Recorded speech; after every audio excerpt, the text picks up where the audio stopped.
छत्रपती शिवाजी महाराज महाराजस्व अभियान अंतर्गत सुरू असलेल्या समाधान शिबिर अभियानाच्या पार्श्वभूमीवर महसूल वसुली पूर्ण करण्यासाठी ठोस नियोजन करण्याचे निर्देश विभागीय आयुक्त श्वेता सिंघल यांनी दिले। नियोजन भवन येथे अभियानातील विविध उपक्रमांचा आढावा घेण्यासाठी आयोजित बैठकीत त्या बोलत होत्या। राज्य शासनाने दिलेले महसूल वसुलीचे लक्ष्य पूर्ण करण्यासाठी संबंधित कर्मचाऱ्यांना नियमित आढावा घेण्याचे त्यांनी सांगितले। उपविभागीय अधिकाऱ्यांनी प्रकरणनिहाय तपासणी करून वसुलीची गती वाढवावी असे निर्देश त्यांनी दिले।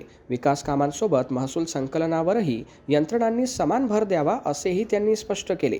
भूसंपादन प्रक्रियेदरम्यान पुनर्वसनावर विशेष लक्ष देण्याचे आदेश देत पुनर्वसित गावातील पायाभूत सुविधा दर्जेदार असाव्यात यासाठी प्रत्यक्ष पाहणी करण्याचे निर्देश त्यांनी दिले।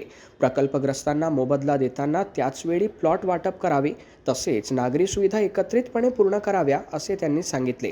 पाणीपट्टी व करपट्टी वसुलीबाबत तालुकानिहाय आढावा घेण्यात आला। अभियानातील उपक्रमांची जनजागृती रील्सद्वारे करण्याचे निर्देशही त्यांनी दिले।